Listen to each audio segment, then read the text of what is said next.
Hello, good morning, my dear students. Uh, Joined for Tally free classes under the title Tally for You. నిన్నటి వరకు మనకి grouping of ledger అకౌంట్స్లో balance sheet తరఫున మనకి liabilities complete చేసుకున్నాం. ఈ లయబిలిటీస్లో కూడా సింపుల్గా నేను మీ అందరికీ ఒకటే పాఠం చెప్పడానికి అలవాటు పడ్డాను. ఎట్లా అంటే టెక్స్ట్‌ని బేస్ చేసుకుంటే ఏ ఉదాహరణలు ఊరికే జస్ట్ చదవటం తప్ప మీరు దాన్ని గెట్ బై హార్ట్ చేయాల్సిన అవసరం లేదు. Get by heart is dangerous one. ఎందుకంటే అది కొంతకాలం మాత్రమే మీ దగ్గర ఉంటుంది. తర్వాత అంతర్ధానం అయిపోద్ది. టెక్స్ట్‌ని గనక ఆకలింపు చేసుకోగలిగినట్టయితే మీకు ఏ విధమైన మెమరీలో పెట్టుకోవాల్సిన అవసరం లేదు. టెక్స్ట్‌ని మాత్రమే గుర్తుపెట్టుకుంటే సరిపోద్ది. అయితే కొంతమంది నేను చెప్పిన టెస్ట్‌ని చదవమంటే టెస్ట్‌ని చదవరు. దాని తర్వాత టెక్స్ట్‌లో ఉన్న మీనింగ్‌ని అర్థం చేసుకునే ప్రయత్నం చేయరు. ఎందుకంటే దీంట్లో మీకు ఒక మెచ్యూరిటీ ఉంది. వాళ్ళు డిగ్రీ పాస్ అయినోళ్ళు, ఎంకామ్ పాస్ అయ్యారు, ఎంబీఏలు చేశారు. ఇవాళ మీకు మెచ్యూరిటీ ఉంది. మెచ్యూరిటీ ఉన్నప్పుడు కనీసం ఆ సెంటెన్స్‌ని అర్థం చేసుకునే కెపాసిటీ మీకు ఉంటుంది. దీంట్లో ఆక్షేపణ కాదు. మీ పద్ధతి మార్చుకోమంటుంది తప్ప మీరన్న దాంట్లో కోపం రావట్లేదు. ఎందుకంటే ఎంతకాడికి క్లాస్‌లో పాఠం చెప్పేటప్పుడు కాలక్షేపం చేస్తారు తప్ప లేసి నిలబడి మాస్టారు దీనికి అర్థం ఏంటని అడిగిన దాఖలాలు ఉండవు. ఉన్నా కూడా ఆ మహానుభావులు కూడా this is not important. You may not get in the examination. Please don't disturb the class SIT down అని స్టేజ్‌లోనే ఎక్కువ మంది లెక్చరర్స్ ఉన్నారు. ఎందుకంటే వాళ్ళ డ్యూటీ ఆ లెసన్ అప్పచెప్పేస్తే వాళ్ళ డ్యూటీ అయిపోయినట్టు లెక్క.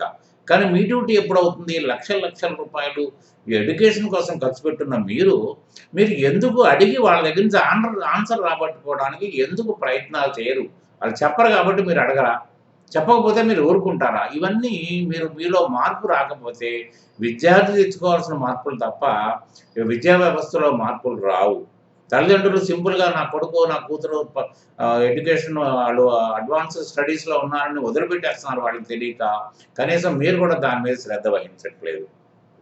అలా రిజర్వ్స్ అండ్ సర్ప్లస్‌లో రెవెన్యూ, క్యాపిటల్ రిజర్వ్స్‌ని ఎగ్జాంపుల్ చెప్పమనన్నారు. దీంట్లో క్లియర్‌గా రాసున్నాను నేను. Revenue reserves represent accumulated retained earnings from the profits of normal operations. Normal operations ద్వారా వచ్చింది రెవెన్యూ ఎర్నింగ్స్. అంతే కదా! నార్మల్ ఆపరేషన్స్ ద్వారా ఏమొస్తుంది? ప్రాఫిట్ అండ్ లాస్ అకౌంట్‌లో వచ్చింది నార్మల్ ఆపరేషన్స్ ద్వారా వచ్చింది. అంటే మీరు ఏదైతే రెగ్యులర్ బిజినెస్ చేస్తారో దాంట్లో వచ్చిన సర్ప్లసే కదా! దాని గురించి ఆశ్చర్యపడాల్సిన అవసరం ఏముంది? మీకు ఉదాహరణ మాత్రం ఎందుకు? ప్రాఫిట్ అండ్ లాస్ అకౌంట్‌లో వచ్చే రిజల్ట్ అంటే తెలిసిపోద్ది కదా! దీనికోసం ఇంకో ఉదాహరణ కోసం ట్రై చేయడం ఎందుకు? అట్లనే క్యాపిటల్ రిజర్వ్. క్యాపిటల్ రిజర్వ్ అంటే దీంట్లో ఏమని రాసాం? Capital reserves arise out from gains which are not related to normal business. దానికి జస్ట్ ఆపోజిట్ ఉంటది. ఏదైతే పెట్టుబడి రూపంలో మన సంస్థలోకి వచ్చినాయో ఆ పెట్టుబడుల్లోంచి మనం కొంత అసెట్స్‌ని అక్వైర్ చేస్తాం. అంతే కదా! అసెట్స్‌ని అక్వైర్ చేసి ఆ అసెట్స్ మనతో పాటు చాలా కాలం ఉంటాయి. ఎందుకంటే ఉండి తర్వాత ఔట్‌డేటెడ్ అయినప్పుడు లేకపోతే కొత్త మెషినరీ దీన్ని పాత మెషినరీ రీప్లేస్ చేయాలనుకున్నప్పుడు will acquire a new machinery by disposing or by exchanging the old machinery or old asset. దానివలన ఒక్కొక్కసారి మన దగ్గర ఉన్న బుక్ వాల్యూ కంటే రూ. 10 ఎక్కువ రావచ్చు. లేదా రూ. 10 తక్కువ రావచ్చు. తక్కువ వచ్చినట్లయితే ప్రాఫిట్ అండ్ లాస్ అకౌంట్‌లోకి వెళ్ళిపోద్ది. తర్వాత ఎక్కువ వచ్చినట్టయితే మీకు ప్రాఫిట్ అండ్ లాస్ అకౌంట్‌లో కలుస్తుంది. అయితే రె రెవెన్యూలోంచి వచ్చిన క్యాపిటల్‌కి రెవెన్యూ నుంచి వచ్చిన రిజల్ట్‌ని మాత్రమే మీరు దీంట్లో రిజర్వ్స్ అండ్ సర్ప్లస్‌లో ఉంటారు. క్యాపిటల్ సర్ప్లస్‌ని మాత్రం దీంట్లో తీసుకోరు. అది గుర్తుపెట్టుకోండి. దీనికోసం ఉదాహరణలు ఎందుకండి? తర్వాత ఇంకోటి కూడా గుర్తుపెట్టుకోండి. నేను చాలా సార్లు చెప్తా ఉంటాను. అన్ని రకాల మోటివేషన్ క్లాసుల్లో చెప్తా ఉంటాను. మీకు ప్రత్యక్షంగా మీకు ఒక గురువు అంటూ మీకు ఎప్పటికీ ఉన్నాడు. నిద్దట్లో కూడా తడిమితే కనిపించే గురువు ఎవడంటే మీకు సిస్టమ్. మీరు గూగుల్‌లో మీరు ఎటువంటి క్వెషన్ మీరు టైప్ చేసినా answer will be presented before you immediately. మీరు దాన్నెందుకు ట్రై చేయరు? ఏం చర్చ చేస్తారు మీరు? కనీసం ఒకళ్ళని అడిగేటప్పుడు మనకు మనం చర్చ చేస్తే మనం ఎదుగుతామనే ఆలోచన నేను ఎన్నో సార్లు చెప్తాను. దాన్ని పెడితేవని పెడతారు.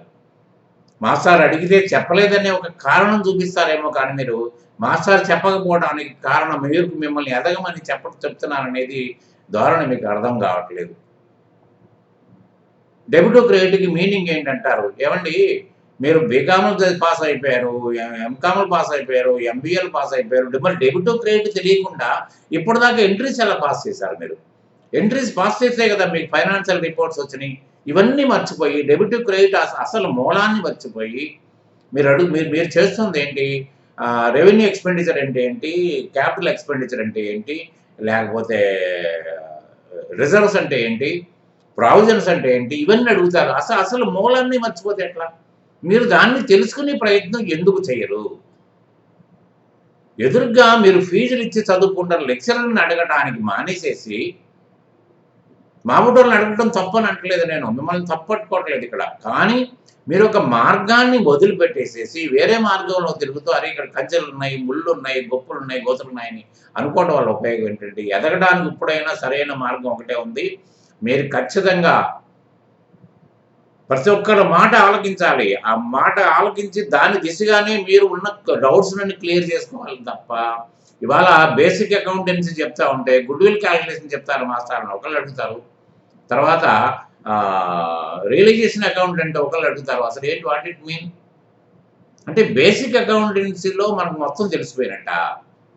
అంటే ఇది అవసరం లేదా? ఒకటి గుర్తుపెట్టుకోండి, మొత్తం తెలుసు మనకి. నాకు కూడా చాలా తెలుసు ఇన్ని సంవత్సరాల ఎక్స్‌పీరియన్స్‌లో.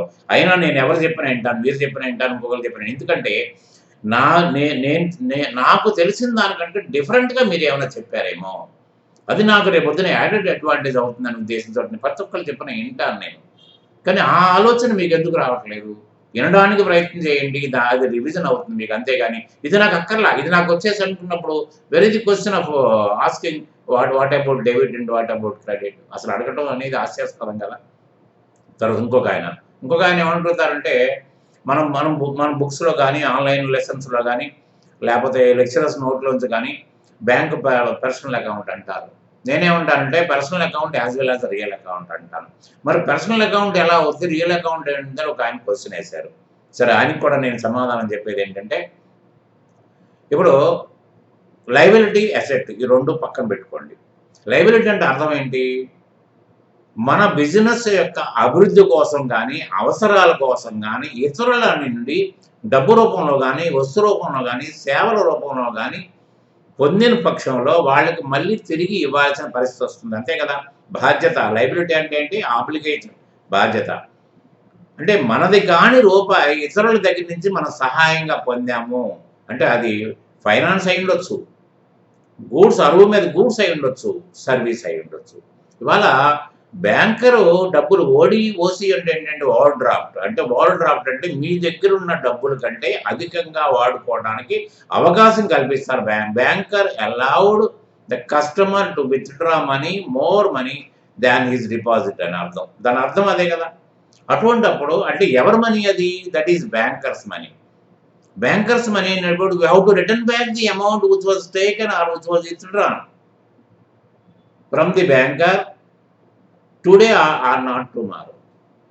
అంటే దాని అర్థం ఏంటి? లయబిలిటీ అయింది. లయబిలిటీస్ అన్ని పర్సనల్ అకౌంట్సే. మీకు చూడండి, మీకు capital account personal account, loans లయబిలిటీలో ఉన్నాయన్నీ పర్సనల్ అకౌంట్సే. తర్వాత మనకి కరెంట్ లయబిలిటీస్‌లో ఉన్నాయన్నీ కూడా పర్సనల్ అకౌంట్సే. అన్ని పర్సనల్ అకౌంట్సే. అంటే పర్సనల్ అకౌంట్స్‌లో ఎన్ని ఉన్నాయి? Real personal accounts, representative personal మన ఆర్టిఫిషియల్ పర్సనల్ అకౌంట్స్, రిప్రజెంటేటివ్ ఈ మూడాట్లకి భావమే మీకు మీకు లయబిలిటీస్‌లో కనిపిస్తుంది. కాబట్టి ఏంటంటే ఓడీ గానీ, ఓసీసీ గానీ అకౌంట్ మెయింటైన్ చేసినప్పుడు that is a personal account, no doubt at all. తర్వాత మళ్ళీ మనం చెప్పబోయే దాంట్లో అసెట్ సైడ్ ఇప్పుడు నేను I'm going to concentrate. Asset side ఏముంటాయి? బ్యాంక్ అకౌంట్ ఉంటుంది. బ్యాంక్ అకౌంట్ అంటే we will deposit our amount and we will withdraw our amount. We will withdraw the same which was deposited earlier. అంటే మన డిపాజిట్లే మనం withdraw చేసుకుంటాం. అక్కడ కూడా విత్‌డ్రా చేసుకుంటాం, ఇక్కడ కూడా విత్‌డ్రా చేసి అక్కడేమో బ్యాంకర్స్ మనీ విత్‌డ్రా చేసుకుంటున్నాం మళ్ళీ తిరిగి ఇచ్చి ప్రాతిపదికన. ఇక్కడేమో మన డబ్బే మనం విత్‌డ్రా చేసుకుంటున్నాం తిరిగి ఇచ్చి ప్రాతిపదిక కాదు. There is no compulsion to deposit the same which was withdrawn. కానీ అక్కడ ఉంది.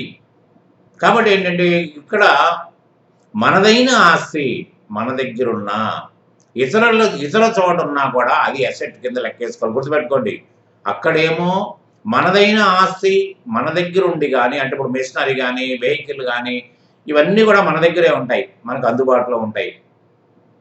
లేకపోతే ఒక జనరేటర్ కొనుక్కుని ఎవరికో అద్దెకి ఇచ్చాం, లేదా ఒక బిల్డింగ్ కట్టి ఎవరికో రెంట్కి ఇచ్చాం.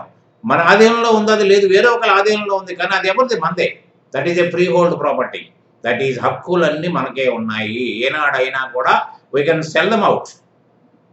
ఉన్నారా? అట్లే మరి అంటే మనదైన ఆస్తి మన దగ్గరున్నా ఇంకోదొకడున్నా దాన్ని అసెట్ కింద లెక్కేసుకోండి. గుర్తుపెట్టుకోండి, సింపుల్ మీనింగ్ చెప్తున్నాను. అట్లనే మనది కానిది మన అవసరార్థము ఇతరుల దగ్గర నుంచి తెచ్చుకున్నది, అది గూడ్స్ రూపంలో కానీ, సర్వీస్ రూపంలో కానీ, ఫైనాన్స్ రూపంలో కానీ తెచ్చుకుంటే you have to return back. కాబట్టి ఏంటంటే బ్యాంకు ఓడి అనేది పర్సనల్ అకౌంట్, బ్యాంక్ అకౌంట్ అనేది real account, that is asset account. అది మాత్రం క్లియర్గా గుర్తుపెట్టుకోండి. అది ఒకరు అడిగారు, దానికి క్లియర్ చేస్తున్నాను. అడగని వాళ్ళు కూడా దీంట్లో సందిగ్ధత ఉంటే we can clear it of. ఉన్నారా? అది దీన్ని మీరు తెలుసుకోవాల్సిన విషయం ఉంది. Sir now will come down to assets account. అంటే లయబిలిటీస్ అయిపోయింది, will come down to assets account. Assets అకౌంట్లో మనం ముందుగా ఫస్ట్ దీంట్లో కూడా క్రానలాజికల్ ఆర్డర్లో నేను మీకు చెప్తాను. క్రానలాజికల్ ఆర్డర్ అంటే క్రమ పద్ధతి. క్రానలాజికల్ ఆర్డర్ అంటే క్రమ పద్ధతి.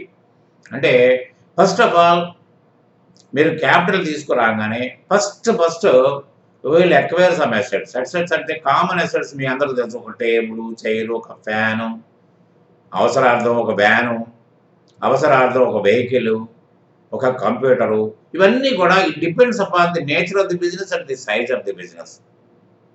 ఉన్నారా? ఒక్కొక్క బిజినెస్లో ఒక్కొక్క రకంగా ఉంటాయి. హోటల్లో ఏముంటాయండి? హోటల్లో ఫ్రిడ్జ్ ఉంటుంది, టేబుల్స్ ఉంటాయి, చైర్లు ఉంటాయి, ఏసీలు ఉంటాయి. హాస్పిటల్లో ఏముంటాయి? బెడ్స్ ఉంటాయి, ఎక్స్రేలు ఉంటాయి, స్కానర్లు ఉంటాయి, ఆపరేషన్ థియేటర్ ఎక్విప్మెంట్ ఉంటుంది, తర్వాత ల్యాబొరేటరీ ఎక్విప్మెంట్ ఉంటుంది. అట్లనే కాంట్రాక్ట్స్లో ఏముంటుందండి? మిక్సర్స్ ఉంటాయి, వైబ్రేటర్స్ ఉంటాయి, సెంటరింగ్ మెటీరియల్ ఉంటుంది, తర్వాత క్రెయిన్లు ఉంటాయి, తర్వాత లిఫ్ట్లు ఉంటాయి. ఇవన్నీ కూడా కాంట్రాక్ట్స్లో ఉంటాయి. కాబట్టి ఏంటంటే ఒక్కొక్క బిజినెస్లో ఆ నేచర్ని బట్టి మీకు అర్థమైపోద్దండి. ఫిక్స్డ్ అసెట్ అంటే it is fixed for more than 1 year. It is fixed with us more than 1 year. అంటే మీకు 12 మాసాలు పైబడి మీతోటే ఉంటూ మీకు బిజినెస్కి ఉపయోగపడేది. ఇప్పుడు కంప్యూటర్ ఉందండి, ఈ కంప్యూటర్ ఎలా ఉపయోగపడుతుంది అనుకుంటే కంప్యూటర్ వల్ల ఎప్పటికప్పుడు అనలైజ్ చేయగలుగుతాం, రిపోర్టింగ్ కూడా విత్ సెకండ్స్లో రిపోర్టింగ్ ఇవ్వగలుగుతాం. కాబట్టి మనకి ఎంతో టైం కలిసి వస్తుంది. ఆ అమూల్యమైన టైంని ఇంకో రకంగా వాడుకోవడం వల్ల ఇది indirectly it will help a business man to produce something. Assets అంటే మీకు మీనింగ్ చెప్పాను. Assets are nothing but resources. Resources కావాలంటే రాసుకోండి, స్లోగా చెప్తాను. Assets are otherwise called as resources. Resource means a thing which can help a businessman to produce something. ఒకదాన్ని తయారు చేయడానికి ఉపయోగపడుతుంది. ఇప్పుడు మిషనరీ ఉందనుకోండి, machinery will help the manufacturer to produce a thing which can be sold at a margin, with a margin. ఉన్నారా? కాబట్టి ఏంటంటే ప్రతిదీ మనకి అది it will be more than 1 year with us. కాబట్టి ఏంటంటే అది మనకి అన్ని కూడా fixed assets will be more than 1 year. So fixed assets ఎలా ఉంటాయి అనేది మీకు అర్థమైపోద్ది. ఎందుకంటే మీరు బిజినెస్లోకి ఎంటర్ కాగానే మీకు కనుక యాక్సెస్ ఉన్నట్టయితే ఒక్కసారి బ్యాలెన్స్ షీట్ ఓపెన్ చేసి చూడండి. దాంట్లో ఫిక్స్డ్ అసెట్స్లో ఏ ఐటమ్స్ ఉన్నాయో ఇది మీరు నేర్చుకునే పద్ధతి, డెవలప్ కావాల్సిన పద్ధతి. అంతేగాని ఎంతకాడికి నోట్స్ చదివినా మాబోటోళ్ళు మాటలు విన్నా కూడా మీరు డెవలప్ కారు. 24 గంటలు కొత్త విషయాన్ని తెలుసుకోవడానికి ప్రయత్నం చేసినప్పుడు మాత్రమే you can reach that level, otherwise no. అది గుర్తుపెట్టుకోండి. అయితే దీంట్లో ఇంకొక ఇవన్నీ లాంగ్ టర్మ్ అసెట్స్ అంటారు. ఉన్నారా? అంటే long term assets means more than 13 months ఉన్నా కూడా అది లాంగ్ టర్మే, more than 1 year. Accounting period అంటే more than an accounting period. ఉన్నారా? అకౌంటింగ్ పీరియడ్ అంటే 12 months మీకు తెలుసు కదా, April to March. తర్వాత దీంట్లో ఒక కొత్త విషయాన్ని మీకు చెప్తాను. Transport charges, unloading charges, installation charges of an asset are added to the asset account only. అదేంటి మాస్టారు, అది ఎట్లా సాధ్యం అవుతుంది? ఇప్పుడు సపోజ్ 10 lakhs పెట్టి ఒక మెషినరీ పర్చేజ్ అంటే బాంబే ఓకే, మిషనరీ కాస్ట్ 10 లక్షలు, ఓకే, అయిపోయింది. కానీ ఈ మిషనరీ మీకు ఉపయోగంలోకి తెచ్చుకోవాలంటే it has to be transported from Bombay to Hyderabad, it has to be unloaded and it is to be installed by the company people and you have to pay for charges for the installation. అంటే మీకు కొబ్బరిగా ఎప్పుడు కొట్టగలుగుతారు, దాన్ని install చేసి ఆయన అన్ని companies operation details చెప్పినప్పుడు మాత్రమే it will come to your operation. మీకు ఉపయోగపడేది ఎప్పుడు కమ్ టు యువర్ యూస్. కాబట్టి కొబ్బరికాయ కొట్టేంత వరకు ఏదైతే మీరు ఖర్చు పెడతారో అదంతా కూడా మీరు ఫిక్స్డ్ అసెట్గా రాయాలి, గుర్తుపెట్టుకోండి. మీలో చాలామంది ఏంటంటే ట్రాన్స్పోర్ట్ రాసేస్తారు. It will affect revenue, it will affect the asset account also. రెవెన్యూలోకి అనవసరంగా ట్రాన్స్పోర్ట్ ఒక 30,000 ఖర్చు పెట్టారు. 30,000 రెవెన్యూ అకౌంట్లో రాయటం వల్ల ఏం జరిగింది, అక్కడ మీకున్న మార్జిన్ హ్యాస్ కమ్ డౌన్. అది కాదు కదా నిజం. తర్వాత ఏంటంటే మీరు ఆ మిషనరీ కాస్ట్ మీరు రేపొద్దున డిప్రిసియేషన్ కాస్ట్ చేసినప్పుడు మీరు మిషనరీ ఒరిజినల్ కాస్ట్ మీద వేస్తారు, ఇవి యాడెడ్ థింగ్స్ మీద చూసుకోరు. సో దానివల్ల కూడా మీకు డిప్రిసియేషన్ డిఫరెన్స్ వస్తుంది. అంటే ఇదొక దెబ్బ అదొక దెబ్బ, 2 దెబ్బలు. మీరు అటు బ్యాలెన్స్ షీటు మిస్బ్యాలెన్స్ మీకు ఇన్యాక్యురేట్గా ఉంటుంది, తర్వాత దాని మీద కలిగే డిప్రిసియేషన్లో కూడా మీకు తేడా వస్తుంది. ఆ విధంగా మీరు డిఫరెన్స్ వస్తుంది. కాబట్టి you have to take such care. అట్లనే మీకు ఏదైతే రెవెన్యూని పెంచడానికి ఏదైతే ఉపయోగించుకుంటారో బాగా గుర్తుపెట్టుకోండి. ఫిక్స్డ్ అసెట్స్ అంటే మీకు ఫిజికల్గా కనిపించేదే కాదు, మీరు దాన్ని ఉపయోగంలోకి తీసుకొచ్చేంత వరకు ఎంత ఖర్చు పెడతారో దాన్ని. తర్వాత రెవెన్యూ డెవలప్మెంట్ కొరకు మీరు ఏదైతే ఖర్చు పెడతారో, ఎందుకంటే మీరు మీకు ఒక సపోజ్ ఒక స్పీడ్ పెరగడానికి ఇప్పుడు రోజు రోజుకి టెక్నాలజీ డెవలప్మెంట్లో ఏమవుతుంది, మీకు కొత్త మిషనరీ స్పీడ్ మిషనరీ వస్తుంది. స్పీడ్ మిషనరీ వల్ల ప్రొడక్షన్ రేంజ్ పెరిగిపోద్ది. అయితే మనం ఆ కొత్త మిషనరీ కొనడానికి బద్దాక ఎన్నిసార్లు మిషనరీ తీస్తాం, లేదు ఒక డివైస్ యాడ్ చేస్తే ఆ device will help you to increase the production అన్నారనుకోండి. ఆ డివైస్ కాస్ట్ ఎంత ఉంటుంది, ఒక 4,000 ఉంటుంది. ఆ 4,000 కాస్ట్ ఉంటే that 4,000 rupees cost is to be added to the fixed asset. That మిషనరీకి యాడ్ చేయాలి తప్ప మీరు స్పేర్స్ కింద ఖర్చు రాసి రెవెన్యూకి రాయకూడదు. ఇవన్నీ చూడండి, రిపోర్ట్స్ తేడా వచ్చేస్తుంది ఖచ్చితంగా. సో ఈ రెవెన్యూని ఇంక్రీజ్ చేయడానికి ఏదైతే ఉపయోగపడుతుందో అవన్నీ కూడా మీరు ఫిక్స్డ్ అసెట్కే రాయాలి. కాబట్టి ఏంటంటే ఇవి బాగా గుర్తుపెట్టుకోండి. అట్లనే ఒక వెహికల్ కొన్నారు, వెహికల్లో మీకు ఇన్వాయిస్ ప్రైస్ ఉంటుంది. Vehicle you will not be allowed to move on the road if you didn't pay the tax token and the first time insurance. ఈ రిజిస్ట్రేషన్ ఇదంతా అయితే తప్ప ఫస్ట్ టైం ఇన్సూరెన్స్ని ట్యాక్స్ టోకెన్ కట్టాలి. ఇవి రిజిస్ట్రేషన్కి ఒక 1 month టైం ఉంటుంది కాబట్టి that is a different thing. ఇవి కట్టలేదు అనుకోండి, you will not be allowed to move on the road, ఆటోమేటిక్గా మిమ్మల్ని పట్టుకుంటారు. సో దీన్ని బట్టి కాస్ట్ ఏంటి, invoice price is to be added with the tax token and this first time tax, first time insurance and first time tax token. Suppose commercial vehicles ఉన్నాయనుకోండి, quarterly tax ఉంటుంది. First time అన్నాను నేను, first టైంలో కట్టింది మాత్రమే దీనికి వస్తుంది, మిగతా క్వార్టర్స్ అన్నీ కూడా ఎక్స్పెండిచర్లోకి వెళ్ళిపోతాయి. అట్లనే ఇన్సూరెన్స్ రెన్యువల్ ఆఫ్టర్ 1 year ఉంటుంది కాబట్టి జనరల్ ఇన్సూరెన్స్ 1 year ఉంటాయి కాబట్టి next year insurance will go to expenditure account, not to the asset account. అది మాత్రం బాగా గుర్తుపెట్టుకోండి. తర్వాత మీకు దీంట్లో చూస్తే మీకు furniture and fixtures, machineries, vehicles, lease or freehold property. Lease or freehold property. Lease అంటే మనం 25 సంవత్సరాలు, ఇప్పుడు ఎల్ఎన్టీ మెట్రో ప్రాజెక్ట్ ఉంది, 35 years లీజ్. అది 30 years లీజ్ తర్వాత they have to leave the property ఉన్నానా. కాబట్టి ఏంటంటే ఫ్రీ హోల్డ్ ప్రాపర్టీ అంటే పూర్తి హక్కులు మీకే ఉన్నాయి, ఆ ప్రాపర్టీ మీద మీరు అమ్ముకోవడానికి కానీ ధన ధర్మదులు చేసుకోవడానికి కానీ మీకు ఉంది. Lease or freehold property, ఇతరుల ప్రాపర్టీ మీ ప్రాపర్టీగా భావించి ఉపయోగించుకోవడం లీజు అంటే లాంగ్ పీరియడ్ ఉంటుంది. రెంట్ లీజు ఒకటే. రెంట్ అంటే షార్ట్ పీరియడ్ 11 monthsకే ఉంటుంది, లీజ్ అంటే more than for longer period ఉన్నారా. Kitchenware in hotel, beds in hospital, ఇవన్నీ ఉంటాయి. Holding structure, scientific equipment, installation, transportation, unloading charges, first time insurance, upgradation for improving of working capacity of machinery or equipment. ఇందా చెప్పాను కదా, temporary sets in construction, గుడిచెలేస్తూ ఉంటారు. అట్లనే మనం construction సైట్ని occupy చేసినప్పుడు వంటింటి గోడతో ఆఫీస్ కట్టుకుంటాం. లేకపోతే ఇప్పుడు కొత్త అంతా బాగా డెవలప్ అయిపోయిన తర్వాత ఒక ఇవి కట్టుకుంటున్నారు. ఒక బాక్సెస్ మన మామూలుగా మీకు ట్రైన్‌లో గూడ్స్ వ్యాగన్ లాగా ఉంటాయి. అవి దానిలో కంప్లీట్ అన్ని ఎక్విప్డ్ ఉంటుంది. దాంట్లో ఏసీలు, గీసీలు అన్ని ప్రావిజన్ ఉంటుంది.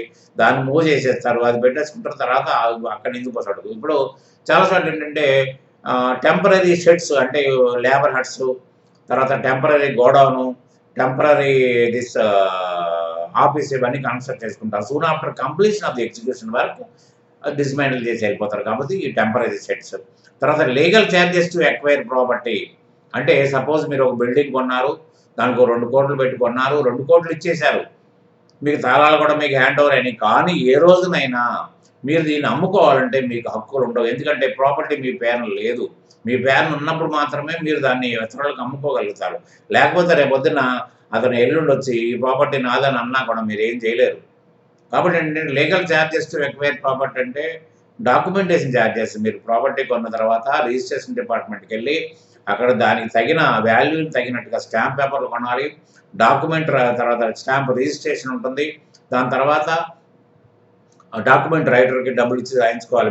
మీరు కనుక దస్తావేజులు చూసుకున్నట్టయితే ఫస్ట్ సీట్ వెనక మీకు ఎండార్స్మెంట్ ఉంటుంది. ఎండార్స్మెంట్లో మీకు క్లియర్గా రాసి ఉంటుంది. స్టాంప్ ఎంత పెట్టారు, రిజిస్ట్రేషన్ ఛార్జెస్ ఎంత అయినాయి రాసి ఉంటాయి. సో అది కూడా మీరు ప్రాపర్టీకి యాడ్ చేసుకోవాలి. గుర్తుపెట్టుకోండి. మీరు యాడ్ చేయలేదు అనుకోండి, మీరు రిజిస్ట్రేషన్ ఛార్జెస్ అని ఎక్స్పెండిచర్ కింద రాసేస్తే రేపొద్దున ఆడిటర్ గారు ఏం చేస్తారంటే ఇవి యాడ్ చేసుకుని ఆయన అసెట్ నీకు వేసుకుంటాడు. డిప్రిసియేషన్ ఆయనే క్యాలిక్యులేట్ చేసుకుంటాడు. దానివల్ల ఏంటంటే మీరు ఏదో అకౌంట్ చేసిన తృప్తి తప్ప మీరు ఫైనలైజ్ చేసి చెక్స్ మీకు లేనట్టు అవుతుంది. సో అది గుర్తుపెట్టుకోండి. అట్లనే మీకు ఏదైనా లిటిగేషన్ ప్రాపర్టీ ఉందనుకోండి, వాడు ఖాళీ చేయట్లేదండి, మీరు వాడిని ఖాళీ చేయించుకోండి, నేను రిజిస్ట్రేషన్ చేస్తానంటాడు. సో ఆ విధంగా కూడా వకీల్కి ఇచ్చే డబ్బులు కూడా దీంట్లోకి వెళ్తాయి. Hoarding erection charges. హోర్డింగ్ అంటే తెలుసు కదా, బిల్డింగ్ పైన స్ట్రక్చర్స్ ఇది ఫ్లెక్సీలు పెట్టడానికి. తర్వాత ఎడిషనల్ గ్యాలరీ ఇన్ థియేటర్. ఏంటంటే మీకు థియేటర్స్లో, సినిమా హాల్స్లో ఎక్కడన్నా స్పేస్ ఉందనుకోండి, అక్కడో 10 చైర్లు ఇక్కడో 10 చైర్లు కనుక పట్టి స్పేస్ ఉంటే దాన్ని మీకు ఆ చైర్లు వేసినప్పుడు ఏంటంటే హౌస్ఫుల్ కలెక్షన్లో మీకు ఆ చైర్లు కూడా అమ్ముకుంటారు కాబట్టి ఎడిషనల్ రెవెన్యూ వస్తుంది. కానీ ఇప్పుడు అసలు ఉన్న చైర్లే పీకేసి పొజిషన్ ఉంది కోవిడ్లో. కానీ ఇప్పుడు బిఫోర్ కోవిడ్ ఉన్న పాలసీ ఇది. అప్పుడు అది తర్వాత motor to draw water from foundation bits. ఇంకోటి చూడండి, మీరు ఇప్పుడు పునాదులు తీసినప్పుడు నీళ్లు ఊరుతాయి. నీళ్లు ఊరినప్పుడు ఆ నీళ్లు మొత్తం సక్ చేస్తే కానీ బయటికి లాగేస్తే తప్ప మీరు కాంక్రీటింగ్ పిల్లర్ నిలబెట్టలేరు.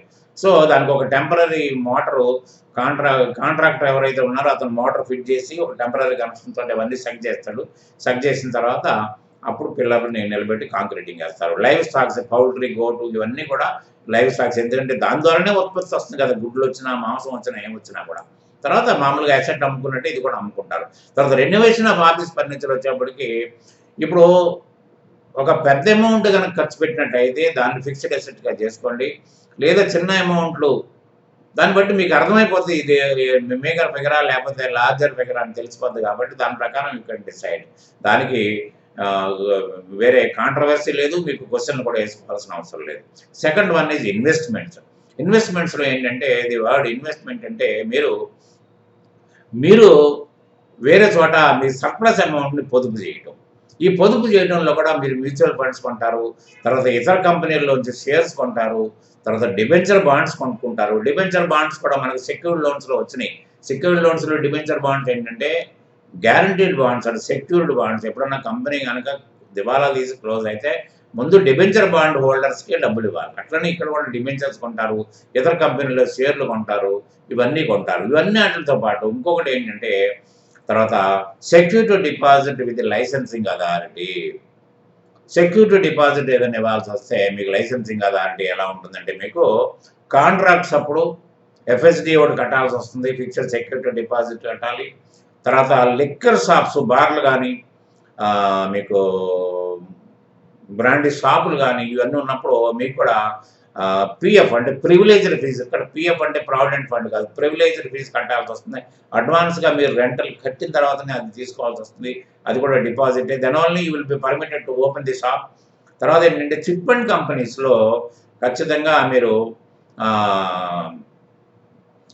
మీకు ఏదైతే చిట్టి నడుపుతారో అంటే నెలకు 1,00,000 రూపాయలు పాటు పెట్టాలనుకోండి, 1,00,000 రూపాయలు విలువైన బాండుని తీసుకుని వెళ్ళి రిజిస్ట్రార్ గారి పేరున మనం తీసుకోవాలి. జాయింట్ నేమ్ మన పేరున, మన కంపెనీ పేరు, రిజిస్ట్రార్ గారి పేరున జాయింట్ నేమ్ ఉంటుంది. కంపెనీ చిట్టి కంప్లీట్ అయిన తర్వాత ఎవరికి ఇవ్వాల్సింది వాళ్ళకి ఇచ్చేసాం, చిట్టి మెంబర్లకు ఎవరికి బాకీ లేవని నో డ్యూ సర్టిఫికేట్ చేసిన తర్వాత అప్పుడు then the security deposit will be refunded to you.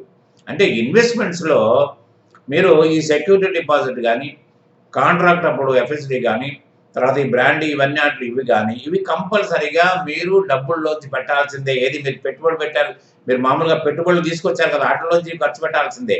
కానీ మ్యూచువల్ ఫండ్స్ కానీ, షేర్స్ కానీ, డిబెంచర్ బాండ్స్ కానీ, if you got a surplus amount more than your working capital, మీరు మీ వ్యాపారం చేసుకోవడానికి మిగులుబాటు ఏదన్నా ఉంటే మాత్రమే, అప్పుడు మాత్రమే మీరు చేసుకోగలుగుతారు తప్ప లేకపోతే మీరు బెటర్. ఎందుకంటే రిస్క్ ఉంది దీంట్లో. రేపు పొద్దున్న మీరు పార్ట్నర్స్ అనుకోండి, పార్ట్నర్స్ అందరినీ కూర్చోబెట్టి అన్న మరి మన దగ్గర ఈ డబ్బులు మిగులుతున్నాయి, ఒక 10 లక్షలు మిగులుబాటు ఉన్నాయి, మరి దీన్ని ఏం చేద్దాం, మరి ఇక్కడ ఏవో షేర్లు బాగున్నాయి, మనం ఆ షేర్లు కొందామా, ఇవన్నీ అడిగితే if the existing partners agreed, అప్పుడు మనం చేస్తాం. దీంట్లో మీకు ఉదాహరణలు కూడా చెప్పాను, గవర్నమెంట్ సెక్యూరిటీస్ ఇవన్నీ.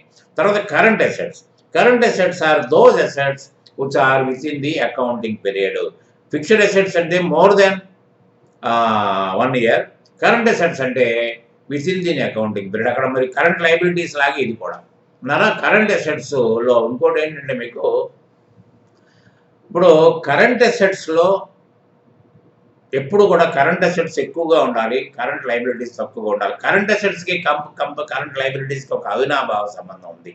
కరెంట్ అసెట్స్లో ఉన్నవి రొటేషన్లోంచి వసూలు చేసి దాంట్లోంచి కరెంట్ లైబిలిటీస్ని తీర్చుకునే ప్రయత్నంలో ఉంటుంది. ఎప్పుడు కూడా దానికి లింక్.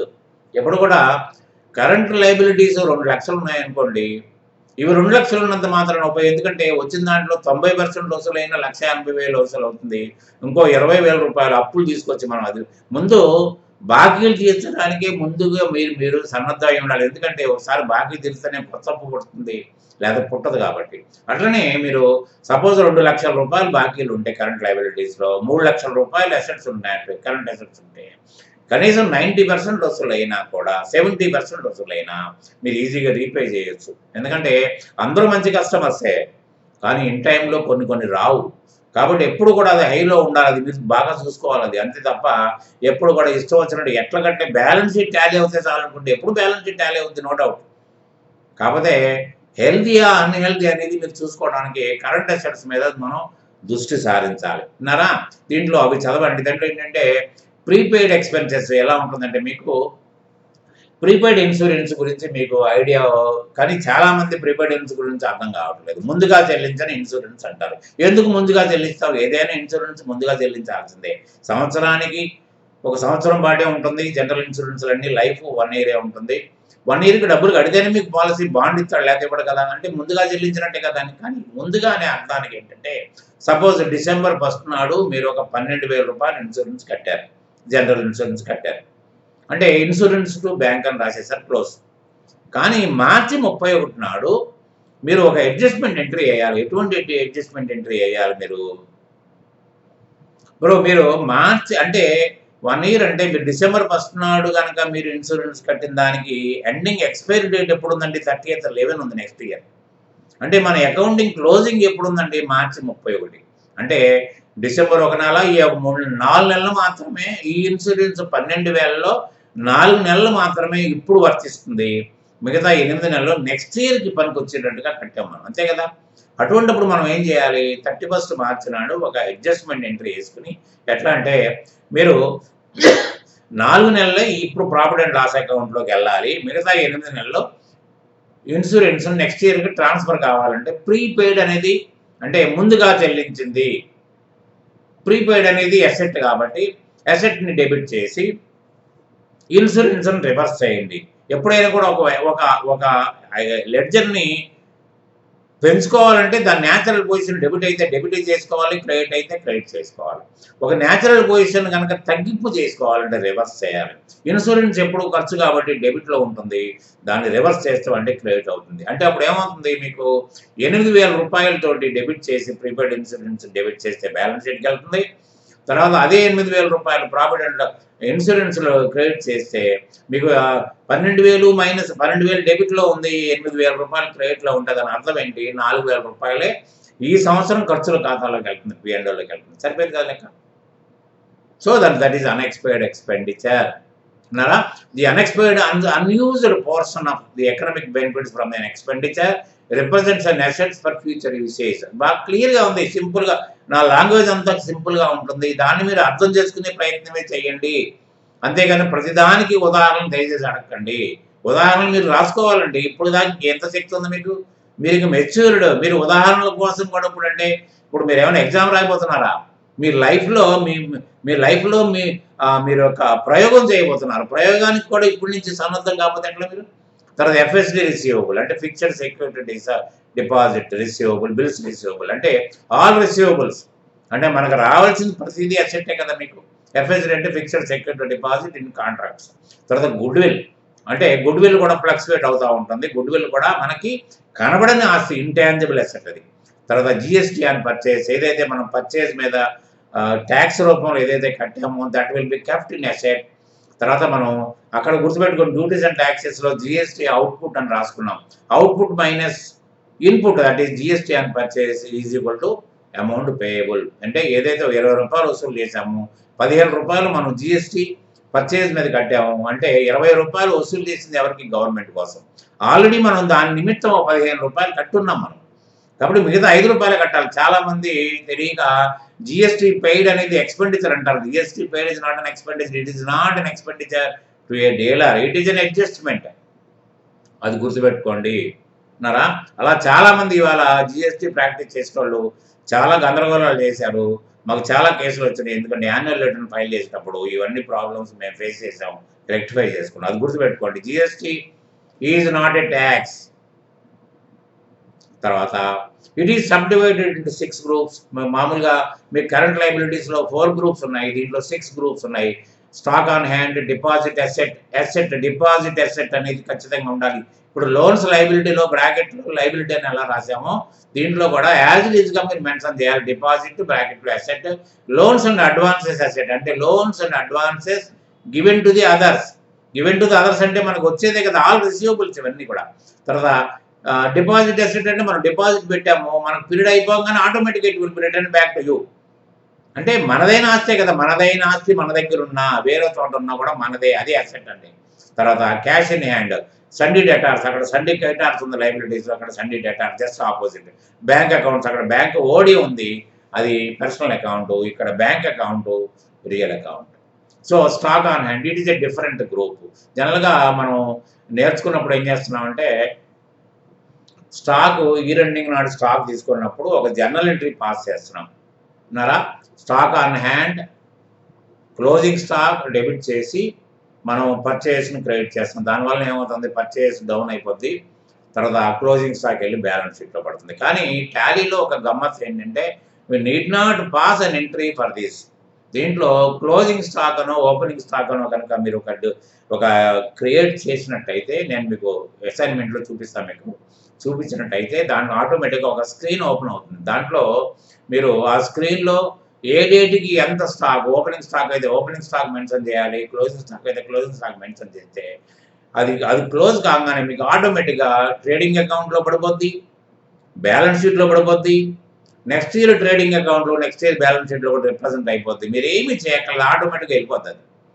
దీన్ని ఖచ్చితంగా మీరు స్టాక్ ఆన్ హ్యాండ్ కిందనే క్రియేట్ చేయాలి తప్ప కరెంట్ అసెట్ అని క్రియేట్ చేశారా మీకు దీంట్లో చాలా ఇబ్బంది అవుతుంది. కాబట్టి అది స్టాక్ ఆన్ హ్యాండ్ అనేది క్లియర్గా మీరు మెన్షన్ చేసుకోవాలి ఉన్నారా? తర్వాత దీంట్లో మెయిన్గా టిపికల్ పదాలే చెప్తాను మీకు నేను. స్టాక్ ఆఫ్ ట్రేడబుల్ గూడ్స్ అంటే అమ్మకానికి పెట్టుకున్న గూడ్స్.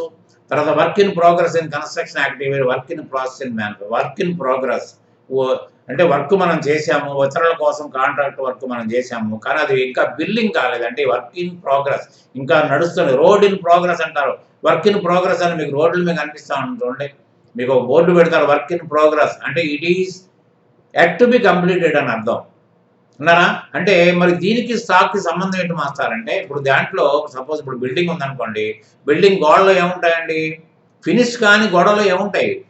బ్రిక్ ఉంటుంది, శాండ్ ఉంటుంది, తర్వాత ఐరన్ ఉంటుంది, తర్వాత సిమెంట్ ఉంటుంది. మరి ఇవి విడిగా ఉంటేనేమో సిమెంట్ బస్తాలు లెక్కేసుకుంటాం, ఇటుకలు లెక్కేసుకుంటాం. మరి ఇప్పుడు విడిగా లేవు కదా! మరి అది కూడా అంటే ఇప్పుడు దాన్ని బిల్డ్ చేస్తున్నట్టయితేనేమో మనకి దాని స్టాక్‌తో మనకు అవసరం లేదు. It is not build. అంటే ఆ స్టాక్ మన దగ్గర ఉన్నట్టే కదా! కాబట్టి ఏంటంటే దీన్ని ఇంజినీర్ విల్ కాలిక్యులేట్. ఇది కాస్ట్ అకౌంటెన్సీ డ్యూటీ, మన డ్యూటీ కాదు. ఇంజినీర్ కాలిక్యులేట్ చేసి ఆ గోడ విడ్త్, హైట్‌ని బట్టి మీకు ఆ అమౌంట్ ఇస్తాడు. అట్లనే work in process in manufacturing. అంటే మ్యానుఫ్యాక్చరింగ్‌లో సపోజ్ ఒక బిస్కెట్ ఇండస్ట్రీ ఉందనుకోండి. ఒక ఛానెల్‌లో మీకు మైదా ఏస్తారు. అట్లా ఛానెల్‌లో రన్ అవుతా ఉంటుంది. ఫ్లేవర్స్ వస్తాయి. షుగర్ యాడ్ అవుతుంది. అన్నీ యాడ్ అయ్యి కిందకొస్తుంది. అయితే మనకి ఒక సర్టెన్ టైమ్‌లో మనం గనక స్టాక్ లెక్కేసుకున్నప్పుడైతే మీకు ఆహ్, మీకు ఇక్కడ ఇన్పుట్ వేసినప్పుడు సూపర్వైజర్‌కి ఏమవుతుంది? ఇన్ని వేల బిస్కెట్‌లు కిందకే రావాలనుకుంటావు. అన్ని వేల బిస్కెట్‌లు రావు. కొన్ని తక్కువొస్తాయి. ఎందుకు తక్కువొచ్చినట్టు? లాస్ అయిందా? కాదు. ఎందుకంటే ఇంకా ప్రాసెస్‌లో ఉంది. It is in running. ఇప్పుడు మనం గోడ ఎట్లా ఫినిష్ కాలేదో ఇది కూడా ఫినిష్ కాలేదు కదా! మరి ఫినిష్ కాకపోతే మీరు ఒక మైదానే లెక్కేసుకోవడానికి వీల్లేదు. మరి ఈ ఛానల్ రన్నింగ్‌లో మీకు కరెంటు ఖర్చవుతుంది. తర్వాత దానికి సూపర్వైజర్ సాలరీ అవుతుంది దీనికి మీకు. తర్వాత మధ్యలో ఫ్లేవర్స్ ఉంటాయి. ఇవన్నీ కూడా లెక్కేసుకోవాలి. కాస్ట్ అకౌంటెంట్ డ్యూటీ అది కూడా ఏసి దాని so, work in progress in construction and work in process in manufacturing. తర్వాత stock with the consignment business. Consignment business తెలుసు కదా! మీరందరూ కన్సైన్మెంట్ చదువుకున్నారు.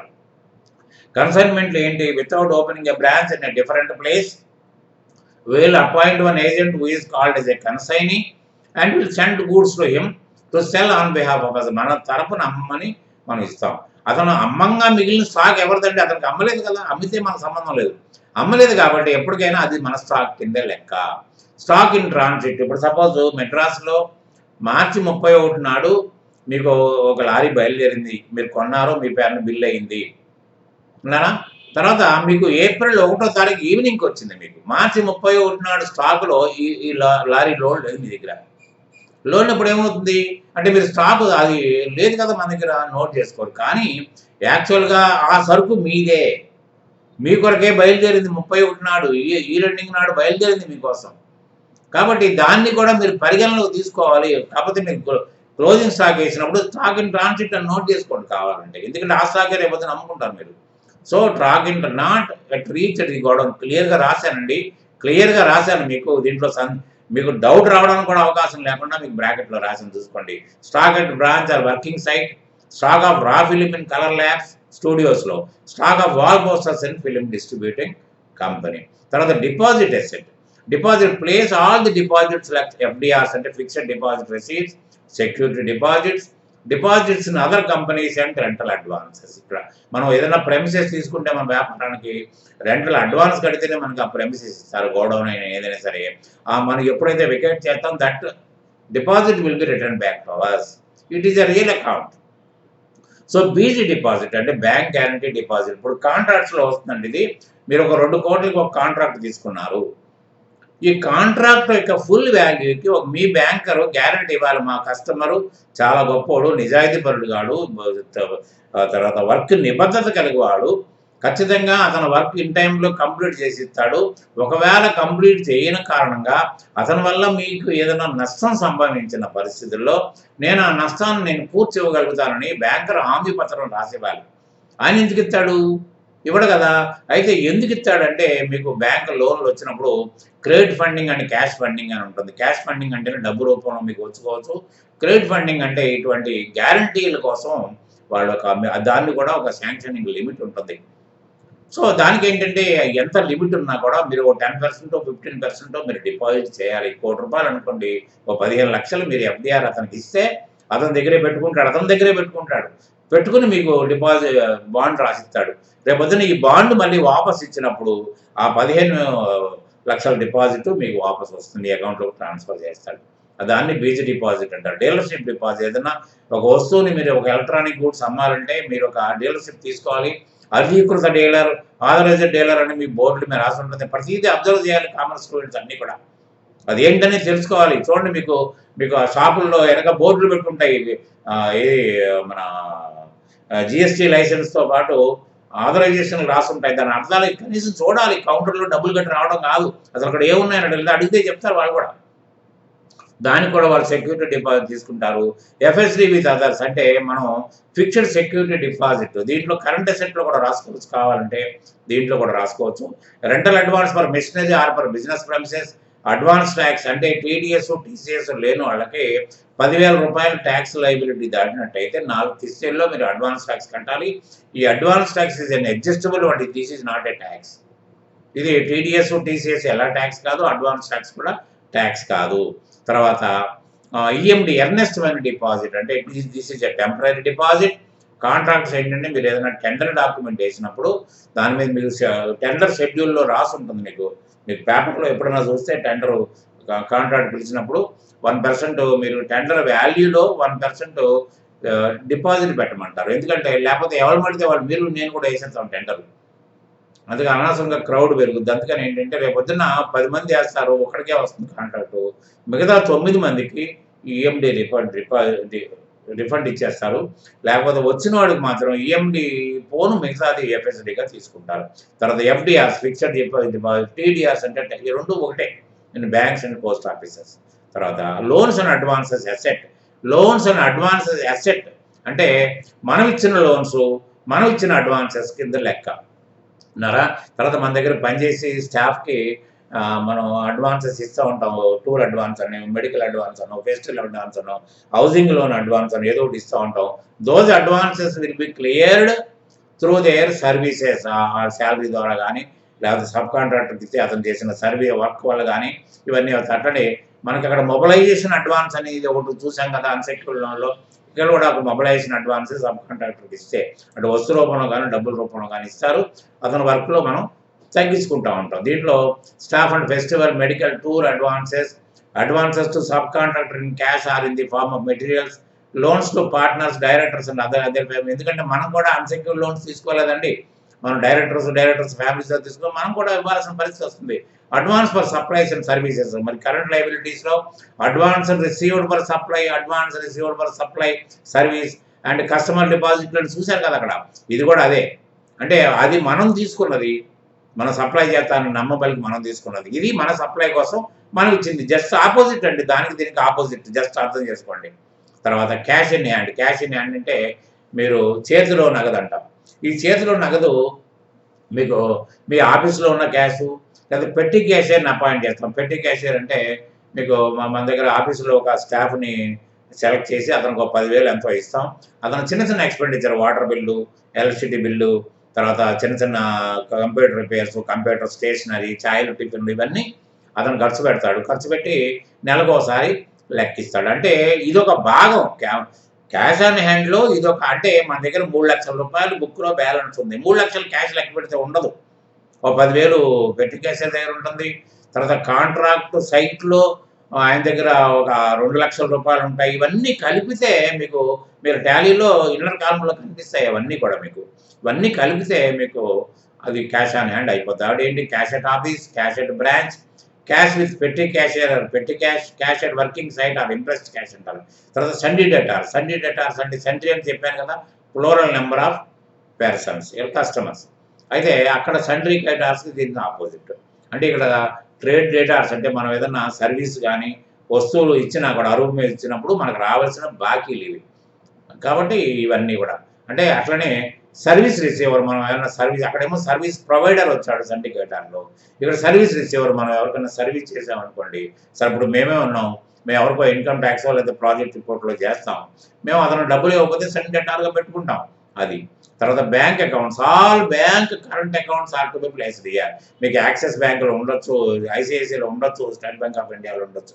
ఎన్ని ఉన్నా కూడా మీరు దీని కిందనే గ్రూప్ చేయాలి. అంటే ఇది రియల్ అకౌంట్, అది పర్సనల్ అకౌంట్. తర్వాత బ్రాంచ్ డివిజన్స్ అంటే it is a rare group అండి. అంటే బ్రాంచెస్ ఉన్న చోట మాత్రమే మీకు ఈ గ్రూప్ను వాడతారండి, లేకపోతే వాడరు. కాబట్టి అన్ని చోట్ల మీకు బ్రాంచ్ డివిజన్ ఉంటే మీరు వాడడానికి అన్ని రాట్ల ఎందుకంటే మీకు బ్రాంచెస్ ఉంటేనే అక్కడ బ్రాంచ్ యొక్క మూమెంట్స్ తెలుసుకోవడం కోసం బ్రాంచ్ డివిజన్ అనేది చేస్తారు, లేకపోతే చేయాల్సిన అవసరం లేదు. It is a rare division. తర్వాత మిస్లేనియస్ ఎక్స్పెన్సెస్ అసెట్. ఎక్స్పెన్సెస్ అనేది ఉంది. కానీ దీంట్లో పెట్టుకున్నాం మనం అసెట్. అంటే కొన్ని కంపెనీస్‌లో కొన్ని చోట చాలా పెద్ద పెద్ద ఎక్స్‌పెండిచర్స్ అవుతాయి. కంపెనీ స్టార్ట్ కాకముందే ఆ ఎక్స్‌పెండిచర్స్ అవుతాయి. మరి అటువంటప్పుడు గనక ఎక్స్‌పెండిచర్ లెవెల్‌లో రాసేస్తే మీకు అసలు ఇన్‌కమే స్టార్ట్ కాకముందే ఎక్స్‌పెండిచర్ అయితే ఫస్ట్ ఇయర్‌లోనే మీకు నెగెటివ్ ఇంపాక్ట్ ఉంటుంది. కంపెనీస్‌లో అన్నిట్లికి కూడా షేర్ మీదనే ఆధారపడి ఉంటాయి. షేర్ వాల్యూ మార్కెట్‌లో ఎలా ఉంటుందంటే కంపెనీ యొక్క స్థితి బాగుంటేనేమో షేరు రూ. 10 షేరు రూ. 100 కొంటారు. షేరు బాగోకపోతే రూ. 10 షేరు రూ. 7 కూడా అమ్ముకోలేకపోయారు. కాబట్టి ఏంటంటే ఆ విధంగా ఉంటుంది కాబట్టి కొన్ని ఖర్చుల్ని మీరు ఎక్స్‌పెన్సెసే మీరు దాన్ని అసెట్ కింద భావించుకోండి. మీరు ఒక 5 సంవత్సరాలు ఎవ్రీ ఇయర్ ఒక 20% దీంట్లో రైట్ ఆఫ్ చేసి ఇప్పుడు డిప్రిసియేషన్ లాగండి. డిప్రిసియేషన్‌లో మనం తరుగుదల తీసేసుకొని మనం ప్రాఫిట్ అండ్ లాస్ అకౌంట్‌కి డెబిట్ చేయట్లా? ఇది కూడా అంతే. మొత్తం ఒక రూ. 1,00,000 అయిందనుకోండి. ఎవ్రీ ఇయర్ ఒక ₹20,000 దీంట్లోంచి రైట్ ఆఫ్ చేసి అంటే తగ్గించుకోవాలి మీకు. పి&ఎల్ అకౌంట్‌కి debit to miscellaneous expenses credit చేసామనుకోండి ఆటోమేటిక్‌గా miscellaneous expenses will come down to 80,000 అలా చేసుకొని మీరు ట్రాన్స్‌ఫర్ చేసుకోవాలి. దీంట్లో preliminary and pre operative expenses companies పెద్ద పెద్ద లిమిటెడ్ కంపెనీస్‌కి వేసేటప్పుడు తర్వాత స్టాక్ బ్రోకర్స్ ఉంటారు. తర్వాత అండర్ రైటర్స్ ఉంటారు. వీళ్ళందరూ హెవీగా ఎక్స్‌పెండిచర్ అవుతుంది. కంపెనీ రిజిస్ట్రేషన్‌కి హెవీ ఎక్స్‌పెండిచర్ అవుతుంది.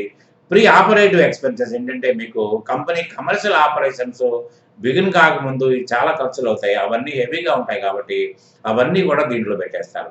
తర్వాత deferred revenue expenditure it is that class of revenue expenditure which is incurred during a particular year but benefit of which may extend to number of years. The whole amount of such expenditure cannot be treated as the expenditure of that year in which it is incurred. Therefore, a portion of such expenditure. ఇప్పుడు చూడండి అప్పుడు మీకు చూడొచ్చు Avinash college of commerce. ఆయన ఎన్ని కోట్లు ఖర్చు పెడుతున్నాడో అర్థం కావట్లేదు. మరి ఎందుకు ఈ కోవిడ్‌లో కూడా అసలు ఎన్ని ఛానల్స్‌లో కంటిన్యూయస్‌గా అసలు ఆయన లేని టైం అంటూ లేదు. మరి ఆయన యాడో నిద్రపోవట్లేదు. ఆయన నిద్రపోతున్నాడో లేదో తెలియదు మరి. మరి ఈ డబ్బులన్నీ కోట్ల రూపాయలు ఖర్చు పెట్టేస్తే ఇవన్నీ ఎక్స్‌పెండిచర్‌లో రాస్తే మరి దానికి స్టూడెంట్స్ జాయిన్ అయ్యారా? ఫీజులు ఇచ్చారా? ఇవ్వలేదు కదా! మరి రివర్స్‌లోకి వెళ్తుంది కాబట్టి ఇదంతా కూడా ప్రీ ఆపరేటివ్ ఎక్స్‌పెన్సెస్ కింద దాచుకొని ఎవ్రీ ఇయర్ ఒక 20,000 ఖర్చు పెట్టుకుంటూ రావాలి. ఎందుకంటే ప్రొడక్ట్ లాంచింగ్ కూడా అదే టీవీల్లో ఆటిల్లో ఇస్తూ ఉంటారు. మీకు ఒక కొత్త సెల్ చేసినా కూడా లేకపోతే ఒక కొత్త టీవీ చేసినా కూడా అడ్వర్టైజ్‌మెంట్ చాలా ఇస్తారు. అవన్నీ కూడా ఒకటేసారి రాసుకోకుండా తర్వాత హెవీ డిస్ట్రక్షన్ ఆఫ్ ప్రాపర్టీ అంటే మీకు సునామీ వల్ల కానీ ఎర్త్‌క్వేక్ వల్ల కానీ లేకపోతే అసాంఘిక శక్తుల వల్ల కానీ మీ ప్రాపర్టీ నాశనం అయిపోయిందనుకోండి. అది కంప్లీట్ ఓ 2 కోట్ల ప్రాపర్టీ పడిపోయిందనుకోండి బిల్డింగు. దాన్ని తీసుకొనెళ్ళి ప్రాఫిట్ అండ్ లాస్ అకౌంట్‌లో రాస్తే ఏమవుతుంది ఆటోమేటిక్‌గా మీరు అంతకుముందు సంపాదించిన హార్డ్ ఎర్న్డ్ అమౌంట్ కూడా విల్ బి రివర్స్‌డ్. సో, అందుకని ఏంటంటే దీన్ని కూడా దాంట్లో తీసుకెళ్ళి 150 దీంట్లో చేస్తారు. తర్వాత expenses and underwriting of shares and debentures including underwriting commission or brokerage. UW అంటే underwriting commission. Discount allowed on issue of shares and debentures అంటే మనం ప్రీమియం షేర్స్ అని మీకు రిజర్వ్స్ సర్ప్లస్‌లో ఉంది. అంటే అధిక ధరకు అమ్మటం. దీంట్లో తక్కువ కంపెనీ దివాలా స్టేజ్‌లో ఉన్నప్పుడు ఫండింగ్ కావాలి కాబట్టి మీరు రూ. 10 షేర్లు రూ. 7 కూడా అమ్ముకుంటూ ఉంటారు. కానీ జనరల్‌గా రిజర్వ్స్ సర్ప్లస్‌లో కనుక అమౌంట్ ఉంటే దానికి ట్రాన్స్‌ఫర్ చేసి తగ్గించుకుంటారు. ఒకవేళ అక్కడ లేదనుకోండి ఇది మిస్‌లెనియస్ ఎక్స్‌పెన్సెస్‌లో రాస్తారు. అంటే డిబెంచర్ బాండ్స్ ఇవన్నీ కూడా తగ్గించి అమ్ముతూ ఉంటారు. రూ. 10 రూ. 7కే వస్తుంది. తర్వాత discount allowed on issue of shares and debentures this can be adjusted against share premiums kept in reserves surplus if it is there ఉంటే. Interest paid out of capital during the construction period. ఏమంటే వడ్డీకి ఎప్పుడు తెస్తామండి? రన్నింగ్‌లో తెస్తాం. మనం product run అయిన తర్వాత మార్కెట్‌లోకి వెళ్ళినప్పుడు తెస్తాం. కానీ కన్స్ట్రక్షన్ అప్పుడే మనం వడ్డీలు తెచ్చి ఆ వడ్డీల మీదనే కన్స్ట్రక్షన్ కంప్లీట్ చేసే పరిస్థితి ఏంటండి? మరి అసలు ప్రొడక్షనే కంప్లీట్ కాలేదు. మీరు నిర్మాణ దిశలోనే మీరు వడ్డీలు తెస్తే ఆ డబ్బులు బాకీలు ఎక్కడి నుంచి తీరుతారు? రెవెన్యూ ఉందా? లేదు కదా! మీరు తెచ్చుకున్న అప్పులోంచి తీర్చాలి లేదా కొత్త అప్పు పుట్టించుకోవాలి. సో, ఇది కూడా. తర్వాత research and development expenditure not written of. అంటే జనరల్‌గా మ్యానుఫ్యాక్చరింగ్‌లో రీసెర్చ్ అండ్ డెవలప్మెంట్ ప్రొడక్ట్ డెవలప్మెంట్‌కి ఎందుకంటే ఇప్పుడు చూడండి సెల్ ఉంది. వేరే సెల్ తీస్తాడు. అంటే వాళ్ళ సెల్ మీద వాళ్ళే పోటీ. అంటే ఇదంతా కూడా అప్‌గ్రేడేషన్ కావాలంటే ఎప్పటికీ నిరంతరం రీసెర్చ్ వర్క్ జరగాలి. ఆ రీసెర్చ్ అనేది చాలా హెవీ ఎక్స్‌పెండిచర్ అవుతుంది. అట్లాంటి డెవలప్మెంట్ యాక్టివిటీస్ కంపెనీలో ఒక క్యాంటీన్ బిల్డింగో, ఒక సైకిల్ షెడ్డో లేకపోతే రిక్రియేషన్ క్లబ్ ఏదో ఒకటి కడుతూ ఉంటారు. ఇవన్నీ కూడా హెవీగా కాబట్టి ఇవన్నీ కూడా మిస్‌లేనియస్ ఎక్స్‌పెన్సెస్ అసెట్‌లోకి ట్రాన్స్‌ఫర్ చేస్తారండి. తర్వాత suspense account is the last item in this. Suspense account, suspense అంటే అనామతి ఖాతా అని తెలుగులో మాట్లాడతారు. ఇదేంటంటే ఒక టెంపరరీ ఖర్చులు, అంటే while paying or receiving amount which is not a definite నేరేషన్లు మనకి మనం మనకి ట్రాన్స్లేషన్లు ఏంటి అంటే, ఇప్పుడు నాకు సపోజ్ నన్నే తీసుకోండి, ఇప్పుడు నాకు 1,00,000 ఇప్పుడు ప్రాజెక్ట్ రిపోర్ట్ కోసం వచ్చారు, నేను డబ్బులు తీసుకున్నాను, ఒక 50,000 ఇవ్వండి, 50,000 ఇస్తే మీ ప్రాజెక్ట్ రిపోర్ట్ కంప్లీట్ చేసి మీకు బిల్ పెడతాను, బిల్ పెట్టినప్పుడు మీరు మిగతా డబ్బులు ఇద్దరు అంటారు అంటారా. అయితే మనం 50,000 ఇచ్చేస్తాం, కానీ 50,000 పర్టికులర్గా ఆ లైసెన్సింగ్ కోసమే కాదు, ఆ లైసెన్స్ నిమిత్తం ఎక్కడైనా ట్రావెల్ చేసి ఉండొచ్చు, ఆయన స్టాంప్ పేపర్లు కొనిచ్చి ఉండొచ్చు, ఒకవేళ మిగిలిన డబ్బులు ఉంటే ఆయన ఫీజు కింద కూడా అడ్జస్ట్ చేసుకోవచ్చు, ఏదైనా ఆయన బిల్లు పెట్టేదాకా మనకు సస్పెన్స్. అట్లనే నాకు 50,000 వచ్చినాయి, నేను కూడా 50,000 నా ఇన్కమ్ కాదు, నా ఇన్కమ్ దీంట్లో ఉండుండొచ్చు, లేకపోయి ఉండొచ్చు. కాబట్టి ఏంటంటే నేను కూడా అనామతులు పెట్టాలి, ఇదో 10-15 డేసే ఉంటుంది ఇది. అంటే మీరు అంతకుముందు మీరు చదువుకున్న రోజుల్లో సస్పెన్స్ అకౌంట్ ఏదైనా అమౌంట్ టాలీ కాకపోతే సస్పెన్స్లో పెట్టి డెబిట్లు క్రెడిట్లు చేసుకుంటే ఆ సస్పెన్స్ ఈ సస్పెన్స్ రాదు. ఎందుకంటే మీరు అకౌంటింగ్ ప్యాకేజీలో సస్పెన్స్ అనేది ఉండదు. ఎందుకంటే మీకు ఎప్పుడు ట్రయల్ బ్యాలెన్స్ టాలీ కాని సందర్భం ఎప్పుడు ఉంటుంది, ఆ అమౌంట్స్ టాలీ కానప్పుడు. అర్థమెటికల్ యాక్యురసీ అంటున్నాం కదా, అంటే గణితపరమైన దోషాలు లేవు. మీరు ఇక్కడ 1,000 రూపాయలు నోట్ చేసి అక్కడ 100 రూపాయలు నోట్ చేస్తే డిఫరెన్స్ వస్తుంది, అది మాన్యువల్ సిస్టమ్లో. ఇక్కడ 1,000 రూపాయలు నోట్ చేస్తే 1,000 రూపాయల దాకా అది తీసేసుకుంటుంది, కాబట్టి మీకు ఆ డిఫరెన్స్ రాదు. కాబట్టి అక్కడ సస్పెన్స్ వేరు, ఈ సస్పెన్స్ వేరు. అట్లనే తీసుకున్న వాడికి కానీ ఇచ్చిన వాడికి కానీ క్లారిటీ లేకపోతే, ప్రాజెక్ట్ రిపోర్ట్స్ కానీ లేకపోతే ఏదన్నా మన ఆఫీసులో స్టాఫ్ ఏదన్నా టూర్కి వెళ్తున్నాడు అనుకున్న అఫీషియల్ టూర్కి, మనం ఏదో డబ్బులు ట్రాన్స్ఫర్ చేసి పంపిస్తాం, ఆ డబ్బులు అతను సరిపోనప్పుడు ఏం చేస్తాడు అతను, మన అతను మళ్ళీ అడుగుతాడు, మళ్ళీ పంపిస్తాం, లేకపోతే ఒక మిగిలినట్టు ఏదో వచ్చిన తర్వాత ఇస్తాడు. ఏది వచ్చినా అతను వచ్చిన తర్వాత కానీ అకౌంట్ క్లారిటీ రాదు. So with this we had completed the asset side also, both the balance sheet was completed by this video. తర్వాత ఏంటంటే ఇంకొకటి మీకు చెప్పేది ఏంటంటే, ఒకరిద్దరు క్వశ్చన్లు వేస్తున్నారు, అన్వాంటెడ్ క్వశ్చన్లు కూడా వేస్తున్నారు, వాళ్ళకి చెప్పాను నేను. తర్వాత చాలామంది మరి పూర్తిగా అర్థమయ్యి ఊరుకుంటున్నారు, లేకపోతే ఇదొక డ్యూటీయా మనకి వినటమే మనకు ఎక్కువ అనుకుంటే మళ్ళీ కొత్తగా కామెంట్ కూడా చేయాలా ఈయనకోసం అని మానేస్తున్నారో తెలియదు. అది మీ లుక్అవుటే. నేను చెప్తాను, చెప్పేసుకుంటాను, వెళ్ళిపోతాను అంతే. అయినా ఎక్కడ కూడా కాంప్రమైజ్ కాకుండా వీలైనంత వరకు మీకు ఎక్స్ప్లెయిన్ చేసుకుంటానే పోతున్నాను. మీరు ఆన్సర్ చేసి ఏదైనా డౌట్స్ తీర్చుకోగలిగితే తీర్చుకోండి. తర్వాత ఏంటంటే ఎప్పుడైతే ఈ అసైన్మెంట్ కంప్లీట్ అయిపోద్దో దాని తర్వాత మీకు నాకు ఏ విధమైన ఈ క్వెరీస్ ఆన్సర్లు ఉండవు. ఎందుకంటే నేను క్వెరీస్ ఆన్సర్లు అందరూ కూడా మా ప్రీమియం మెంబర్స్కే పరిమితం. వాళ్ళు 1 year వరకు టైం ఉంటుంది. 1 year వరకు వాళ్ళు ఏ పరిస్థితుల్లో ఎప్పుడు ఏ క్వశ్చన్ అడిగినా దానికి తగిన ఆన్సరు మా దగ్గర లేకపోయినా మేము ఇచ్చి బాధ్యత మాకు. ఎందుకంటే అది నాది వాలంటరీ అగ్రిమెంట్ అది. అంతేగాని ఏ ఇన్స్టిట్యూట్ మేము మీ కలకాలం మీతో ఉంటామని ఎవరు వాగ్దానం చేయరు, కానీ నేను చేశాను కాబట్టి నేను నెరవేరుస్తాను. ఇది మాత్రం this is a completely purely free course. కాబట్టి ఇది కంప్లీట్ అయ్యేలోపు మాత్రమే మీరు డౌట్స్ని ఎక్స్ప్రెస్ చేయాలి. After that you will not be entertained for any question posted in the commentary column or in the through mail. అది మాత్రం బాగా గుర్తుపెట్టుకోండి. డౌట్స్ ఉంటే తీర్చుకోండి. తర్వాత నెక్స్ట్ వీడియోలో మీకు ఇన్కమ్ అండ్ ఎక్స్పెండిచరు అది కూడా ఒక క్లాస్ తోటి కంప్లీట్ అయిపోద్ది. దాని తర్వాత అసైన్మెంట్ వర్క్ స్టార్ట్ అవుతుంది. కోచింగ్ ఆఫ్ బిజినెస్ ట్రాన్సాక్షన్స్ మీద మీకు ఉంటుంది. Still that moment I'm saying good day, good bye.